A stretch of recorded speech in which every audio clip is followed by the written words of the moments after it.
Welcome to the Counselling Tutor Podcast, the must-listen-to podcast for students of counselling and psychotherapy. Here are your hosts, Rory Lees-Oakes and Ken Kelly. Hello, I'm Rory, and with me, as always, is Ken. How are you, Ken, today? Oh, I am well. Thank you for asking, Rory. And we both hope that you are well listening to this. This is the Counselling Tutor Podcast. You've joined us at episode 171. We have three topics we're going to be covering today, starting with our student check-in, where we look at placements. And we're going to be speaking with Kelly Budd from CPCAB about that. And then we move on to our Digital Counselling Revolution, where we're going to be speaking about the importance of research. And we're going to be closing episode 171 with Practice Matters, where we're going to be looking at assessment and referring to a recent lecture by Emma Chapman. Yes, absolutely. And earlier on this week, I caught up with Kelly Budd from CPCAB. For those long-term listeners to the podcast, you know that through 2019, we partnered up with CPCAB, which is a UK awarding body for counselling qualifications. Their clarion call is run by counsellors for counsellors, so they're an awarding body of counsellors who run qualifications for counsellor training. And we caught up with Kelly Budd, who has been very, very busy contacting placements and asking them to remember, of course, that counselling is still continuing and it can be done online, and really banging the drum for students. I can't really emphasise this enough, that the CPCAB works so hard on behalf of their students. And we will hear that what Kelly's been up to in the interview. And let's see what she has to say now. And we welcome back Kelly Budd from CPCAB, an awarding body. I'm sure you'll have known Kelly from our podcasts in 2019 and 2020, where we talked all about CPCAB. But Kelly's back with us today for a really important message and just showing just how proactive CPCAB is in the service of students. You've been very busy, haven't you? We have, Rory. The time has really, really flown by. It doesn't feel as long as it's been since I've been sat here talking to you doing a podcast. So, yeah, it's been quite the year, and we've been very, very busy behind the scenes. Yes, and you've been particularly busy because with COVID and the extraordinary circumstances that we find ourselves in, there has been, in some cases, difficulty with students on level 4 or higher courses finding placements. So you've been, and you know, CPCAB is always very proactive in my experience, have penned a letter to placements and really done a call to action just to remind placements that counselling and counselling students are still eager, alive, kicking, wanting to help. What have you actually done, Kelly? What have you actually done? Well, I guess that you kind of summed it up really well, Rory. The kind of one of the things we became very aware of is that as an awarding body, we've got quite a lot of things within our power when it comes to exam design, when it comes to assessment and delivery. But one of the things that was slightly further out of our grasp was the challenges that our students were facing when they were trying to gain placements, or when they were losing their placements and then trying to get back in somewhere else because agencies were locking down or moving to online or telephone work. And it's one of those things that's so key to our level 4 practitioner qualification. But we're always aware that it's almost kind of one step removed from our ability to do much about the situation. We work as much as we can with the counselling community as a whole. But again, it's one of those things where so many people are feeling kind of out of control in this situation. And our first thought was, what could we possibly do about this? How can we help our students not just continuously hit a brick wall when they're going to placements who, rightly so, have got quite a lot on their minds already without even wanting to think about level 4 placement students? So yeah, we were kind of sat racking our brains thinking, how can we reach out and how can we make contact with these agencies to support and promote our students in these hard times? Yeah, absolutely. And you know, I've been reading reports in the press of, you know, sadly, suicides increasing, mental health degenerating. You know, I think the COVID epidemic has impacted on people's well-being dramatically, and it's at times like this we need more counsellors in the field on the ground, whether they work, you know, face to face or whether they work online or by telephone. And you know, agencies, I think, need to think. I'm sure lots of them are about how to service their communities, because now more than ever, it's really, really important that there are, you know, people out there offering counselling. And trainees, of course, are just such a rich seam of high quality people, because they're in the middle of their training, or, you know, they're in on the cusp of that knowledge and that enthusiasm. And you know, you don't find anybody, I don't think, more enthusiastic than a counselling student, really, because they're living this development of becoming a therapist. So what do students and tutors, and indeed agencies, if there's any agencies listening, need to do? You've done the hard work, but what do they need to do? Well, I guess what we've done to put out there is, what I've done is I've written a very personal letter from me as head of quality CPCAB, talking directly to agencies around the kind of the skill level and the support that our students are getting at the moment in order to still be viable placement students. So what I've done in that letter is I've broken down the requirements that we've put into place to make sure that students are, if they're going to be working online or by telephone, what sort of extra considerations we're kind of supporting them to take into account, what we're doing in terms of making sure that their assessment and their delivery still carries on. Basically kind of giving agencies a picture of what our level 4 students are at the moment. They are just as keen as ever, they are just as knowledgeable as ever, and they are being supported by their centres to adapt to this situation. So where agencies have a need to take placement students on, they really should have confidence in CPCAB students, because they're still getting the support, they're still in their courses, they are still ticking. Like you said, they're still alive and kicking. So essentially that letter is there, it's available on our website. It's something that we've sent out to level 4 tutors, so that a student can literally kind of pick up, figuratively, obviously not physically, this letter and hand it to an agency when they approach them to say, take me on and this is why. Yeah, so there's a call to action right there, isn't it? You know, if you're a student and you're looking for placement, and maybe you get in a story of, oh, well, you know, we think in counselling training stopped in the UK, get that letter, send it to your placement, you know, be a bit of a pest, you know, keep pushing. And, you know, if you are an agency out there, it must be very, very difficult at the moment. But I think the message from this is it's business as usual in an unusual time, Kelly. Yeah, absolutely. We want counselling services to thrive during this time. They need to. As you say, it's kind of, there's an unprecedented kind of mental health impact of this COVID situation. We really don't want the counselling profession to dwindle. So for us, making sure that our courses continue, making sure that our students progress, and that in order to progress, they need to be in placements when they get to those higher levels.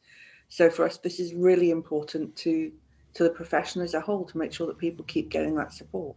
Absolutely. So what you've done is you're giving confidence. The letter gives confidence to students that CPCAB has stood solidly behind them, or even shoulder to shoulder, really, shoulder to shoulder. Yeah. And you're giving confidence to the agencies and saying, look, you know, we understand that things are difficult, but, you know, look, we've got an army, and I use the term thoughtfully, of people who want to help in this situation where it's getting really bad. You know, as I said earlier in the interview, mental health is suffering dramatically. In all areas, not just, you know, you could look at any of the fields, be it children's, adolescents, domestic abuse. The evidence is out there to say that people's mental well-being is really being effective, and agencies hopefully are adapting to the online world and offering that service to them. But it's really, really good, and it just goes to prove yet again just how proactive CPCAB are. I think we try to be. For us, it's a way of saying we understand that our students are going to be important to the profession, and our students are really important to us. Absolutely. So we want to do what we can. Absolutely. And, if you are a student listening to this and you're going through a bit of a difficult time maybe, and you're thinking, I've got so far and I'm not getting far, just hold on to your seat and just say to yourself that you're the future of counselling. In 10 years when I'm, maybe in my allotment, looking at my marrow, I'll leave it there, that I haven't got an allotment just in case I get any letters, but, who knows in 10 years.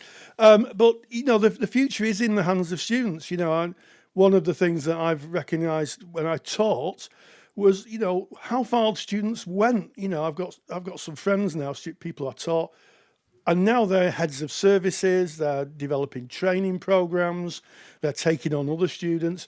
They're the lifeblood. Students are the lifeblood of our profession, and I think sometimes that's forgotten. But Kelly, thank you so much for this initiative, because I think it's going to make a real difference. Thank you, Rory, and thank you for allowing us to come back and do this recording so that we can get the message as far out there as we can. Yes, well, no problem. We're always delighted to host CPCAB on our podcast. And in terms of the letter, we'll give you some information of where you can get it. But don't dilly-dally. If you're a student, you're struggling to get a placement, get onto the website, download that letter, send it out, send it to other students. Let's get this letter out and about and in front of the people who really, really matter. And Kelly Budd, thank you very much. Thank you, Rory. It's been lovely to be here. Thank you very much to Kelly Budd from CPCAB, and of course for you, Rory, for hosting that interview.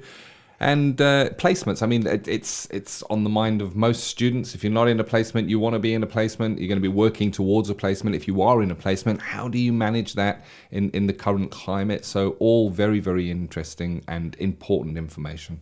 So moving now into our Digital Counselling Revolution, where we're going to be speaking about the importance of research. Digital Counselling Revolution.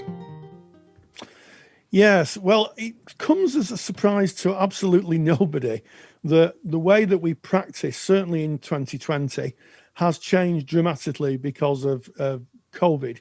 And a lot of therapy has gone online. And one of the things that interests me is the amount of research that's being generated now by students who are looking at online therapy and the outcomes of it. And I think we cannot underestimate the importance of research in counselling. We are becoming a research-based profession. And one of the reasons that research is so important is because, A, we need to know how much money is being spent, and is it being spent wisely? And this, if you're in the National Health Service or if you're running any form of charity or organisation, you need to know that when you fund anything or you're doing any activity, that is backed up by research, but also the impacts on clients. And up until recently, online and telephone therapy was a niche occupation. It was done by a handful of therapists compared to the many therapists who sat, face to face with clients. And now it's become mainstream, and I think that's going to generate even more research. We're going to find out things that we hadn't known previously. And I think it's really important because commissioners, people who commission services for people like charities or the health service, are looking carefully at research, and they're looking carefully at how effective therapy is. And I think we're going to learn a lot in the coming years. And I know that there's a lot of master's students who are doing research just on online and telephone therapy. Yeah, it is. And why is this important? Well, it's important because, as Rory has already said, it kind of informs how we would practice and how we would steer practice. It informs how education is steered in training people to work online, what works, what maybe is less effective. We want to be doing what is most effective in service of our clients. But before that, research is really important, and it's important that we read the research so that we understand what's going on in online and telephone counselling. We understand the effectiveness of it. And why? Because of our mindset.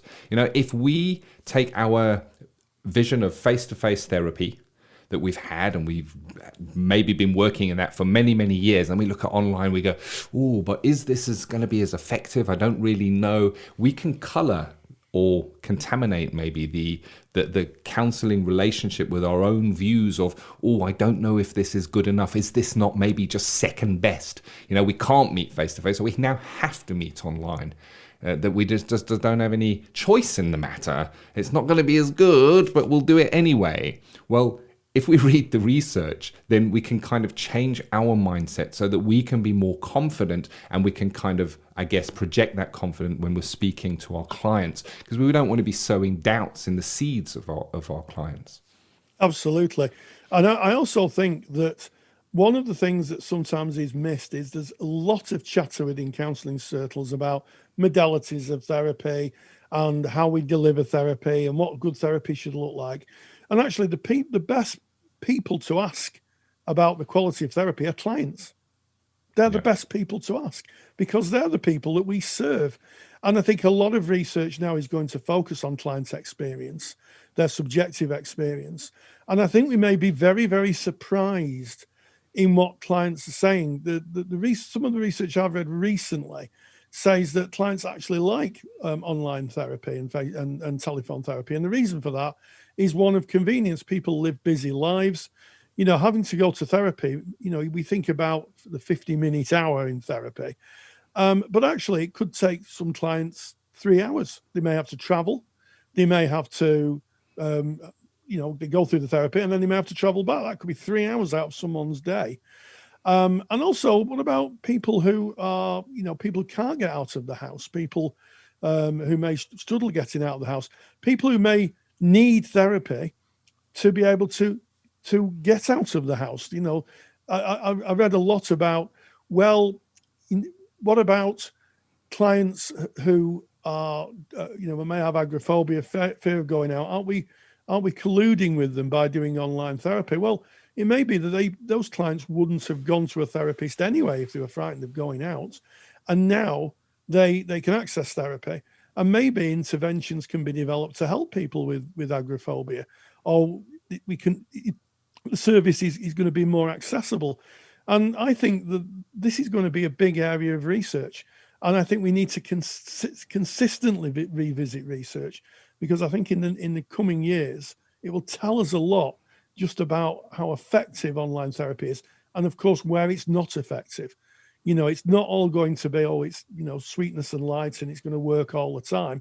There are going to be specific client groups who really prefer face-to-face therapy. But it's interesting. It's a growing arm of research, and it's essential we keep up with it. It is, and I did my online and telephone counselling training back in 2013.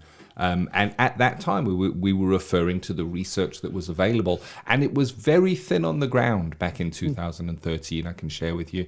We now run, within Counselling Tutor, we run an online and telephone counselling course, and there is so much more research available. When we were putting the course together, we were kind of drawing on the research. And I can share with you that since we've built the course, we have had to go back and revisit the course a number of times to update the research as new research is actually coming in.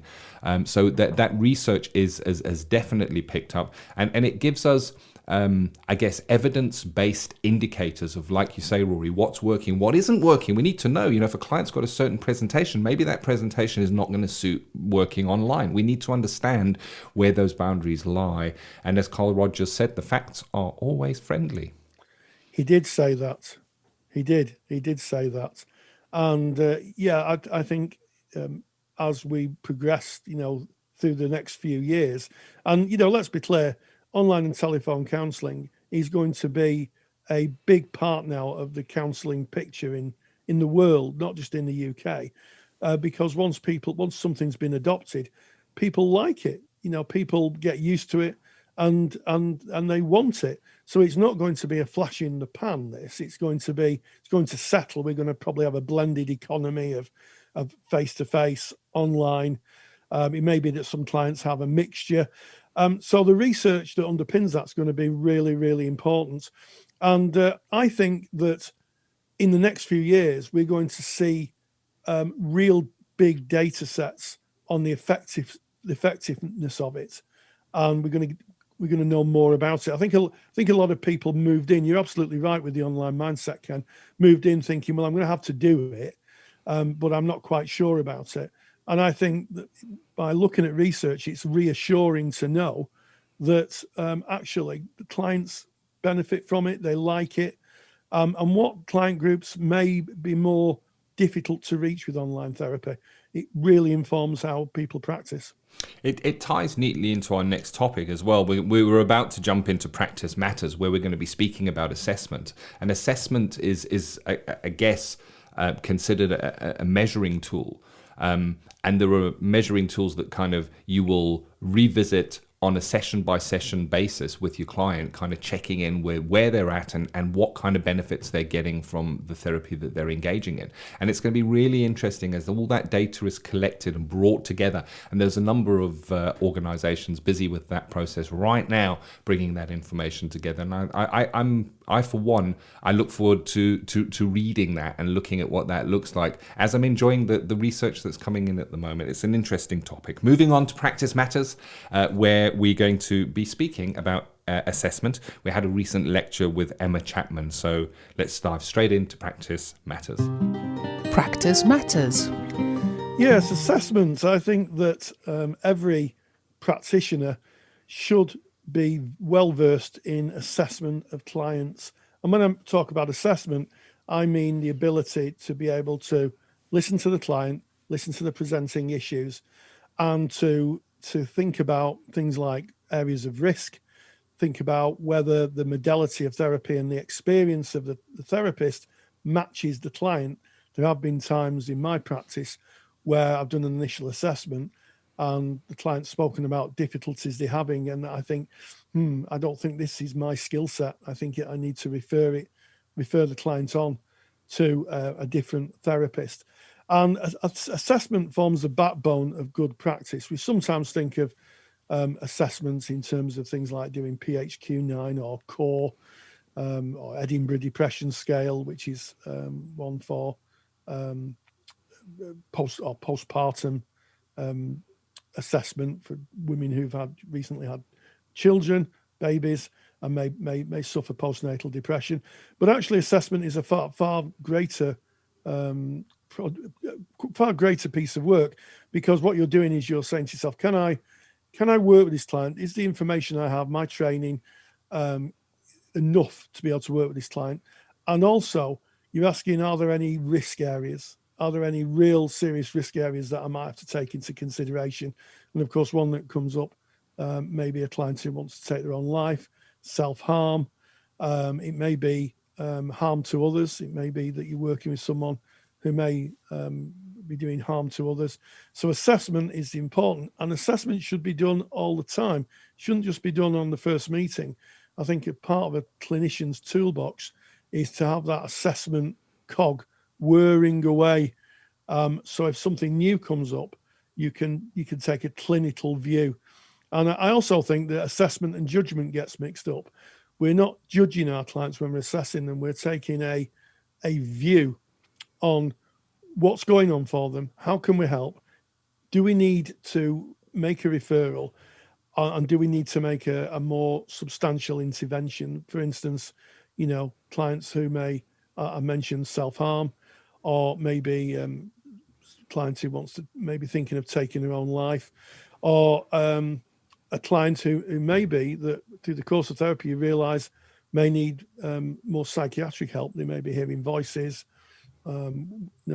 waking nightmares, and it may be that they need a different form of support. So assessment is really important, and I think we should all be assessing on a regular basis. And it's an interesting topic, comes up from time to time in our Facebook group. You'll find that, jump onto Facebook, type in Counselling Tutor, we're right there, come and join us. And in the conversation, there is sometimes a feeling that assessment is not a person-centered exercise, because you're now asking the client questions. I guess you're being quite directive in saying, I need you to answer these questions. But as you've quite rightly laid out there, Rory, that we need to assess the person's ability to engage in therapy. We need to assess our own competence in our ability to be able to serve this client, give them the best service. But there's another side to assessment as well. So that's kind of the assessment gate of coming in to the counselling. The other side of assessment is, how am I doing? How am I doing as a counsellor? How is this therapy working for you? Is it effective? Is it non-effective? And we spoke in our last topic when we were speaking about Digital Counselling Revolution, we spoke about the importance of research. And assessment is a great way to gather information. It's where people are feeding back qualitatively or quantitatively, depending on the research, that giving their indication of how it is, So there is that assessment, and as you at the door coming in, and as you quite rightly say, Rory, throughout the process, you might be checking in with them. And if you think now, taking that back to the person-centered idea, we're doing that in person-centered therapy anyway. I wonder how that feels for you. I wonder how these sessions are working out for you. That is a form of assessment. Yes, the 6-week review is a form of assessment. And just hearing you mention person-centered therapy there, Ken, Emma in her lecture did allude to the fact that, they don't, historically they didn't assess in person-centered. I don't actually think that's true. I don't think they called it assessment. Yes. I don't think they called it assessment. They just called it something else, or didn't call it anything. I just don't think they had a word for it, but they did a form of assessment. And I think also assessment is super useful for supervision, because when you're assessing, you're looking at the facts as they're presented to you, and you can take a view of how the client is doing, what's going on for the client, and you can take that to supervision. And my supervisor will say, well, what came up in the 6-week review? If you're reviewing every 6 weeks, which I think is good practice, what came up there? And also you can take your hunches. I think that taking your hunches to supervision is really useful. Part of the assessment may be to say, this is what I think is going on for the client, and to get another practitioner's view on that. And maybe that then takes hold in you. You go back to your clients and work in a different way.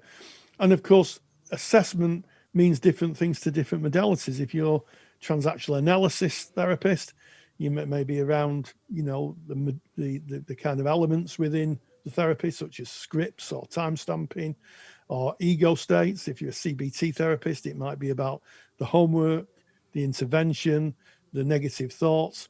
So I think assessment can mean different things in different modalities, but it's a really important discipline. And I also think if you're a student, although your client should be kind of assessed before you see them to make sure that they are clients you can work with at your level of training, I think having some idea of assessment is important, just in case what they're bringing is different to what they presented with when they were initially assessed.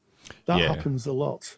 I like how you've brought that in, Rory. That, as a student in placement, there should be an assessment process in place to make sure that the right clients get to you, and that's that gatekeeping assessment.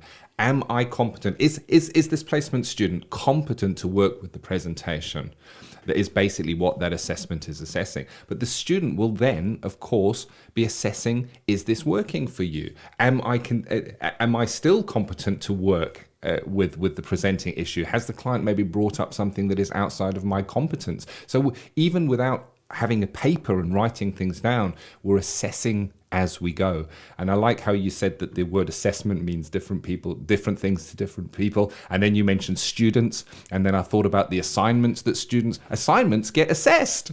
I don't know this. We're not talking about counseling now. We're talking about what is assessment? It's basically making sure that something falls within certain parameters. That's what assessment is. It's making sure that something that falls within certain parameters. And really, really useful. Post-grad, when I graduated as a counsellor, I worked as an admissions manager for a medical group for some time.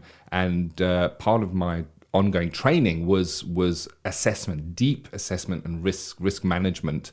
And assessment can go really, really deep. When you're starting to go into triages and things like that, it can get really, really deep. But it doesn't have to be. It doesn't have to be that deep. As long as you have a gate assessment, making sure you're the right person to be working with the client, using the right modality, that they are okay to engage in therapy. And then, of course, how am I doing? I want to do the assessment. I want to know how the client is doing, how it's working out for them, the effectiveness of therapy. Absolutely. And, for qualified colleagues, if you're writing a case study for accreditation, for the many ethical bodies here in the UK and indeed the world, part of that is you're going to have to make an assessment. You may have to write a piece of work about where you think the client is, what's going on for the clients, and that is a form of assessment. So what I would say is, don't think assessment as a clinical, hard-edged clinical tool. Think of it as just a way of seeing your client and asking yourself some fundamental questions. Is my skill set matching the client's presentation? Is there an element of risk that needs to be addressed here? Is there something going on for me? I think sometimes, as we've talked a lot through the years about transference and erotic transference, part of that assessment may be that perhaps I shouldn't be working with this client. Perhaps I need to refer this client on for personal reasons. So it's a really important part. But Emma's lecture was brilliant, and it answers a lot of questions. So if you get to see that, I think everybody's practice would benefit from it. Yeah, I like that. I think as we kind of end this episode, it's important to say Rory and I bring the topics. We discuss them as colleagues. That's what this podcast is about. We're not claiming to be the experts on all of the topics we discuss, but what we do is we find the experts for our lectures. And the lecture that Emma gave is in our CPD library. CPD library, if you're a qualified practitioner, the library is absolutely jam-packed full of lectures from experts in their field on topics that sharpen our competences as practitioners. And you can get more information on the Counsellor CPD library by going to counsellingtutor.com. Absolutely. What an interesting set of topics in the podcast. We started off with Kelly Budd advocating for students and doing a really good job. That's Kelly Budd from CPCAB, a really great interview, and a really fab guest. We love interviewing Kelly. And then we talked about the importance of research in the Digital Counselling Revolution, and just alluded to the fact that this is a whole new world that people are going into, and it's one that's developing, and it's developing by what we find from research. And finally, assessment, the importance of working within your competencies and managing risk for clients and making sure they're getting the very best service that you can give them. And as always, stay grounded, stay safe, and join the digital revolution. Take the stress out of your counselling studies and get the support of Rory and I by joining us in the Counselling Study Resource. Counselling Study Resource, or CSR for short, is the world's most comprehensive assignment guidance and study support resource for students just like you of counselling and psychotherapy. See how Counselling Study Resource can help you. Visit counsellingtutor.com. That's counsellingtutor.com. Thank you for listening to the Counselling Tutor Podcast. Find the show notes for this episode on our website at www.counsellingtutor.com.